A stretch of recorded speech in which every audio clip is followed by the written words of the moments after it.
our next guest who has an upcoming fight against Bright Benson April 15th. Josh Cumbee joining us today with a 4-1 amateur record. What's going on, Josh? How you doing today, brother? I ain't doing too bad. I ain't doing too bad at all. How you doing, man? I'm doing awesome, man. There's so many people talking about you after your last fight that you had at Valor Fights 41 back in March 18th. You got knockout of the night. You got that award. What have you been up to since then? What I always do after all my fights, get right back to training so I can maybe repeat that or just get a W my next fight. Just back in the gym working hard as always. How long after that win did you get back in the gym? Did you give yourself a couple of days, or are you getting real anxious? No, sir. I never give myself a couple of days. Obviously, I travel Sunday on the way back home, but we're usually right back at it Monday. Wow. That's awesome, man.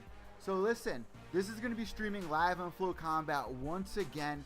Have you had people reach out to you on social media, on any of your social media pages, anticipating, when your next fight was coming and then you announced it? Have you ever new followers now that you're on such a great platform?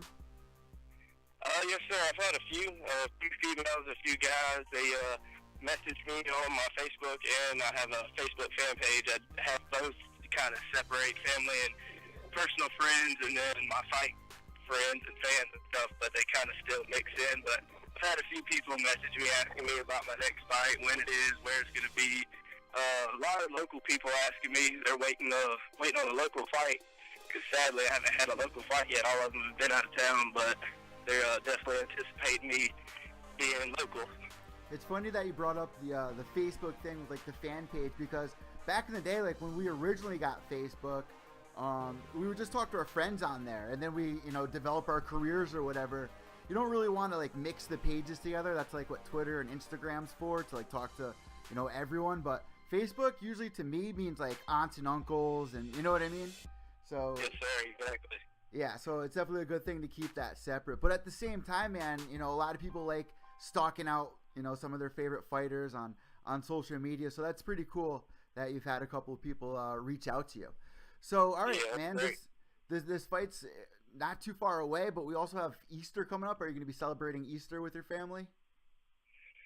Most of my family is actually traveling with me to the fight, so we'll all wake up Sunday morning and hopefully celebrate a victory and go have Easter morning breakfast together and stuff like that. We're all real into God, and we're all Christians and everything, so we'll definitely be doing something for Easter.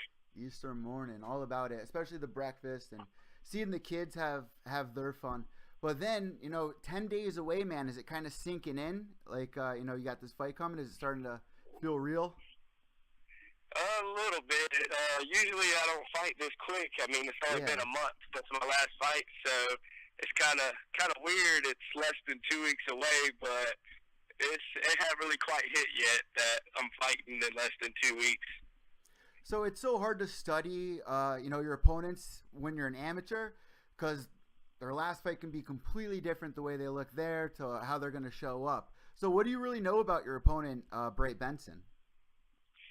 From the few videos me and a few of my buddies have watched, he obviously real tall, got some height on me, and to be as long as he is, his hands are pretty quick.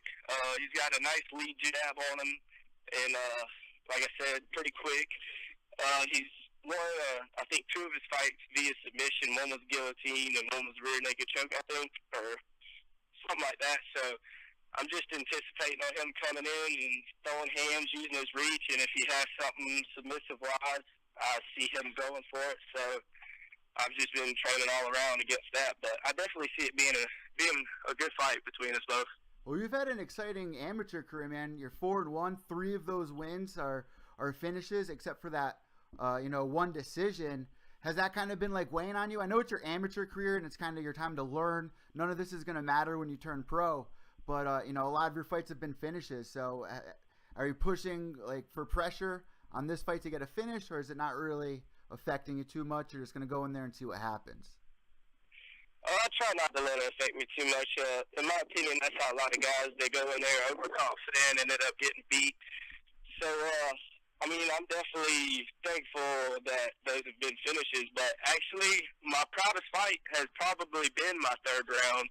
victory just because going the distance, me knowing my cardio was good enough, me knowing outlasting him and didn't slip up and let him get any submissions or knockouts on me because he came from a jiu-jitsu gym. So, I mean, of course, usually people's cardio runs out and jiu-jitsu technique takes over and they can still get submissions due to technique. So I was actually proud of myself that fight that actually lasted all 3 rounds and didn't let him take me down or submit me. So, but other than that, yeah, I don't put no pressure on myself to go out there and get a first round knockout or anything like that. I mean, if it happens, it happens. That'd be great. But as long as I get the W, I'll be happy. How'd you feel after, that decision? I know that you're saying you're happy with your cardio. Do you feel like you could have went, 5-minute rounds, 3 5-minute rounds? That's kind of hard to say. Yeah. I was definitely wore out after it. I will say that. It was definitely a long fight for me. But I feel like I probably could have. Yes, sir. I definitely am big on cardio. Me and my gym, we do a lot of cardio circuits, a lot of running. I try to get at least 2 miles in a day, plus circuits and plus grappling and mitt work and sparring and everything, and we push each other, push, and guys jump in and jump out and keep pushing me. So cardio is a big thing for me. So I feel like I could have went the 5 rounds, but we'll see when that time comes if I get a title fight anytime soon. Well, you just brought up the Shark Tank routine where, in case our listeners don't know, you go in there for practice and they'll just keep throwing in fresh fighters after you. They call that the Shark Tank. So that will definitely get your cardio, peaking here. So we let our listeners know a little bit about your fight history here as an amateur. Let us know a little bit about yourself, before you decided that you wanted to be a fighter. What did you think you were going to become? Well, growing up, I was huge on football, man. I love football to death. Everybody's dream. I wanted to be in the NFL. I wanted to go play college ball, but in high school, different things happened, and I kind of fell out. I was a pretty decent football player in high school. I was a linebacker, and I think my sophomore year I led the team in tackles as a sophomore. So I feel like if I would have stuck with it and pushed through and actually did what I was supposed to do in high school, I could have maybe went and played college ball somewhere and went from there. But some things happened, didn't go through with it, and matter of fact, I played basketball too, actually, a lot of travel ball. But the way fighting came about is I actually had numerous offers, like, hey, you're pretty big, you got good size, because I've always been in the gym, and you seem like you could do well, you're swift on your feet for basketball and stuff, you should try MMA. And I turned down like maybe 3 or 4 different guys that offered it, like, hey, you should come to the gym. And I'm just like, no, that's not my thing. I'm more football and basketball. I'm good. That was later after high school that they offered me to it. But then I was actually working at a local mechanic shop, and there was a local fighter's mom who worked there. She mentioned it to me, and I didn't decline it from her. I was like, that might be something I could do. Well, then her son came in one day. I was talking to her, and he talked to me and said, hey, you should come to the gym, try it out.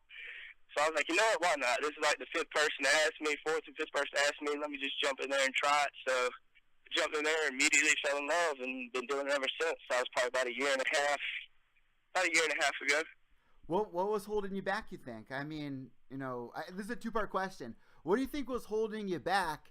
And what are the similarities between, go to the gym and getting ready for these fights compared to going into the locker room or the football field and getting ready for a game? I'll answer the first one first. What was holding me back? I'm not really sure. I mean, I never wrestled in high school. I've never boxed growing up. I mean, of course, I've been in a couple of street fights. I mean, what kid hasn't? Yeah. So, but other than that, I mean, I just never been, into wrestling, into the guy-on-guy thing, like grappling and jiu-jitsu. Never even heard of jiu-jitsu for a little while there. And there was nothing really holding me back. I just didn't know enough about it, or I guess you could say. But the differences between getting ready for a football or basketball game with MMA, I feel like there's a little bit more pressure. With a team sport, you go out there, you do your key role, and you can still lose. and you can kind of rely on your teammates to help pick up a little bit of slack. Yeah, yep. As MMA, I mean, you have your coaches and stuff like that, which it's their job to help pick up a little bit of slack. But at the end of the day, you're the one in the cage, you're the one fighting, you're the one that's got to push yourself through to keep going. You know what I'm saying? So I feel like there's just a little bit more pressure because it's not a team sport. It's more of a one-on-one type thing other than the coaches and stuff. So a little bit more pressure. Other than that, I mean, the intensity is probably the same. The competition is probably the same. No matter what, you want to go out there and get the W. So I tell my listeners all the time, in case there's, new people to the sport that are, getting pulled in from Connor or Ronda or whatever it is, and they're tuning in to kind of learn a little more about our sport. When you're an MMA pro fighter, it's not like at the end of the year you get a brand new 0-0 record. Every fight counts. Yes, sir. So that's why I'm saying, as an amateur, you learn a lot, and you can change from fight to fight. But going back to the football thing, man, anyone that's grown up in high school, you kind of brought up that, you had all these offers, and you probably could have done something with yourself if you focused more on football, if you did the right things in school. I was just sitting down with my little sister the other day, man, and I was like, listen, you're a sophomore. These are fun years. You're kind of learning about yourself, who you are, kind of finding your group or whatever, but it's going to fly by. And all you got to do is just do good in school, and the future is wide open. Because if you don't, you can't do anything now without a college degree. You know what I mean? Absolutely. So just to show everybody, you really got to buckle down when you're growing up as a kid to get in there. But lucky for you, man, you found fighting. So how many more times are you going to go back into the cage before you think you're going to transition into into pro? And I know this is up to your coaches to kind of decide it, but how many more times do you see yourself doing this before making that transition? That's a tough one. And as far as coaches, I really don't have no pro coaches like other guys. That's why I see myself as an underdog every time I step in that cage, because a lot of these guys, they come from big gyms and big areas, and they have all these pro coaches. Honestly, it's just me, and I got a jiu-jitsu guy who did jiu-jitsu for a lot of years. But other than that, it's just me and buddies that work hard. And my first 3 fights, I learned everything I know off of videos, which is kind of crazy thinking about it now, but I've definitely come a long way. But as far as going pro, I don't know if I'm sure you've heard of Cumbee. He was the #1 amateur in the Southeast at one point. Yeah, he was just on here. Yeah, well, me and him, we haven't had the privilege to train together yet. We keep talking to each other about it, but me and him's becoming better and better friends over time. We talk all the time. He helps me out with dieting and stuff because I'm an amateur and don't really have a nutritionist, so he helps me out with my diets and stuff if I have questions. But me and him was actually talking, and he made a good point. He was like, man, the best thing to do is try to get 10, 15 amateur fights under your belt, see everything you can absolutely see as an amateur. That way when you turn pro, it's a little bit easier. Yeah. So as far as an exact number, I'm not sure, but I would definitely like to at least get an amateur title shot at 85, maybe hopefully get that, get a couple title defenses, get at least 12 fights under my belt as an amateur. That way, I can see everything. So I can see wrestlers, see grapplers, jiu-jitsu guys, boxers, Muay Thai guys, just see everything I can absolutely see and learn off of every fight, win or lose, and definitely get as much experience as I can in the cage before I decide to go pro. So no less than 10 fights. So I wouldn't, if anybody does follow me, I wouldn't expect me to go pro any less than 10 fights. So yeah, I was, checking out your Instagram page, and I'll give that out to everybody in a minute here. And I was seeing, people commenting on pictures of you training at the gym. People were saying, wow, that gym's growing a lot. So who do you have at the gym? You say that's you and the jiu-jitsu guy, but I saw like a nice little group that you got there. Who are some of the names that you're training with to get ready? Well, I'd like to name everybody if you don't mind. That's what I do this for. It's all you. My jiu-jitsu guy I mentioned, he trained for a long time, but he hasn't been with me that long. Me and him probably got together around October of last year and been doing it since. But his name's Mark Waller. He's helping me a lot. I've come a long way. I'm not nowhere near what I want to be on the ground, but I feel comfortable enough to, not get submitted, hopefully. Next, the guy who's been with me the longest is Adam Herring. He he wrestled in high school, so he helps me a lot with my wrestling, and he's got amazing kicks, body and head kicks, man. You get caught with one of those, you go to sleep. So he helps me a lot with my kicks and my wrestling. But like I said, he's been with me the longest. He actually went to the gym the very first day because it was a new sport. So I was like, man, why don't you come with me, help me kind of transition into this? So I got to go by myself. And he actually came with me the first day. He's been off and on because he's in Georgia Southern. But like I said, he's been with me the longest. Next is Brandon Jenkins. He's the guy that holds the mitts for me and does sparring with me mainly. He's never fought, and I said, none of these guys are fighters at all. I'm actually the only fighter out of the gym. He helps me, like I said, hold mitts, my boxing. We do a lot of stuff together. Next is Aaron Gray. He kind of fills in where I need him. He comes and does grappling with us. We'll roll together. He'll put on some headgear and let me beat him up a little bit. He'll throw punches at me. He's actually the guy that runs with me. He's one of the only ones that runs my 2 miles every day with me. Nice. So I'm thankful for him. If not, I'd be running 2 miles by myself. And if anybody knows running, like, it's boring. Next is Kirsty Williams. She's a female. She comes in there and she gets after it when she can. She works a lot of stuff, but she definitely comes in there, and I'm kind of a personal trainer to her. I'm not, like, licensed or nothing, but I've helped her lose 25 pounds, I think it is now. And then there's a couple, Marlon Counts and Carly Counts. They recently got married, and they've been coming, and they wanted to lose some weight. And they heard about me helping Kirsty lose some weight, and they're friends from high school, so they've been coming nonstop here lately. And Brittany Brookshire, she's been coming here lately. That's Brandon Jenkins' girlfriend. So I got a few couples in there. It's cool to see couples work out together and all. But pretty sure that's really it. It's like I said, man, it definitely did start out small. It was just a couple of us, me, Brandon, and Adam at first. I mean, we just kind of went in there and did our thing, and then slowly we got Mark, and then Aaron, and then these couples. But like I said, I'm the only fighter, so it's kind of hard sometimes because I don't have, like, those other fighters in there to, you know, fighting styles-wise, you know, like, none of them fight. So it's hard to get in there and just get after it, sparring and stuff like that sometimes, because a lot of them don't like to get hit too much, which is understandable. I mean, they don't fight, so why would they want to get hit, you know? But they still definitely every last one of them helped me get after it. So I'm definitely thankful for all of them. And God, he's number one. He's in there with us every day. Of course, without him, my gym wouldn't be nowhere where it's at. I mean, the Lord has helped me tremendously through it all. But that's just about everybody in the gym. And it's always good to have, like, a nice community. Everybody's pushing, you know, for their own goals. But are you interested in cross-training? Of course, you know, somewhere along this way, maybe this next upcoming fight, someone will see you put on a great performance. Say, hey, you want to come train over here, you know, a couple days a week? You're open to that, right?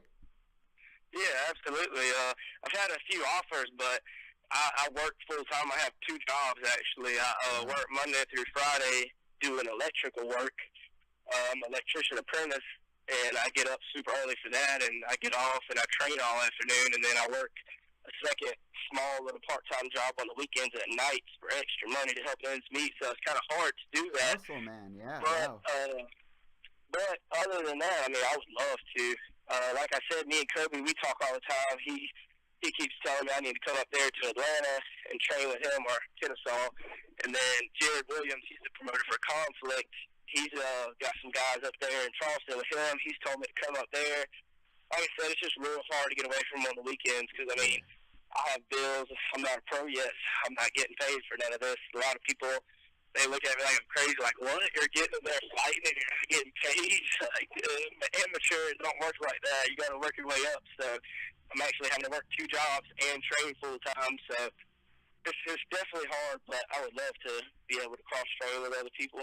Yeah, and that's why sponsorship's also, like, a huge thing as well, especially for the amateur guys. But this is cool, and this is why I love having, you know, a lot of guys on the show that are amateurs, because you get to see their careers unravel. I can't tell you how many people just last year I saw you know, early in their pro careers, and then I'll be watching UFC and I'll be like, oh my God, I just talked to that guy 4 or 5 months ago, and here he is debuting in the UFC on a short notice fight or in Bellator or somewhere. It's just crazy, you know, that's awesome. watching everybody unravel. But the crazy thing is, man, you know, working, getting up every day to stay motivated. What keeps you so motivated, man? Honestly, just making it. I mean, every day, every time I think, man, like, oh, you're too tired to go to the gym, you don't work all day, digging trenches, laying wire, this, that, and the other. It's like, man, but think of where you could be in 2 years from now. You never know. So just thinking about, I mean, everybody's got their story growing up. I struggled a lot, me and my family, you know, so I would love nothing more to make it big, make the money some of those guys make, and just take care of my whole family if I could, you know. So just the thoughts of making it and just the love of the sport. I mean, there's something about going to the gym and just giving it your all, doing 10 rounds of mitts and running the 2 miles and doing your circuits and seeing all the people around you at the gym that come just happy to be in there losing weight and just making memories together, man. Just leaving the gym after a full day's work feeling good. Like, there's no better feeling than that, man. I always say, somebody's next in line. Why not me? I want it bad enough. I got passion for this. Why not me? Somebody is going to be next in line. So exactly. Before we let you go, man, I got, you know, one more question for you. You know, after this fight, how many times this year do you think you're going to, you know, be fighting? Because I know amateurs, they'll fight a bunch of times. You just fought your last fight less than a month ago. So how many times this year do you see yourself in there? I would definitely like to fight at least 3, 4, maybe even 5 more times this year. I got this one, and depending on what happens with this, I think there's a tournament in May. The winner of me and Bright Benson get to go to this like 3-day tournament or something like that, and chances to go to Vegas or something like that. I don't know the full details on it, honestly. I'm just kind of fighting just to fight. That's the farthest thing from my mind right now is that tournament or anything. I like to focus on one fight at a time. If I make it to the tournament, I do. If I don't, then I'll be looking for my next fight. But if none of that happens, there's an event in Colombia in, I think, June. That's who I started to fight for, Conflict.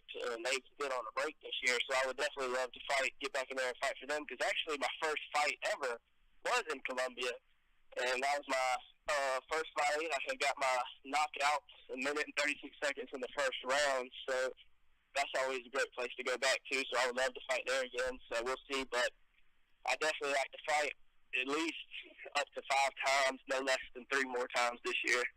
That's awesome, man. And for everybody that wants to follow your story, I'm going to shoot out your Instagram. You guys can follow Joshua at JForeverStrongC95. Before we let you go, man, I usually like to hand the imaginary microphone over to you guys if you have any shout outs, anything at all. But I got to ask you really quick, where did you get Forever Strong from? I actually got that before I even started fighting. I got it across my chest because, like I said, I grew up struggling and stuff. And Forever Strong, people look at it. I mean, I'm a bigger, stockier guy, so they probably look at it like, oh, this guy, he just got Forever Strong because he lifts weights. Like, that's part of it, but that's nowhere near. Forever Strong, man, it just means, like, keep pushing, no matter if it's mental, physical, emotional. Man, you just got to keep pushing yourself, keep on Forever Strong. It just kind of popped in my head one day. I was like, man, that'd be a great tattoo. And I got a few tattoos, so I was like, I mean, why not? So I got it, and it just helps me remember, like, after a loss, I mean, you know, I'm sure you've seen it, like, people, when they're winning, of course, they got a lot of fans, but the second they lose, then they kind of get brushed to the side, brushed under the carpet. So my second fight, my first loss, that kind of happened to me.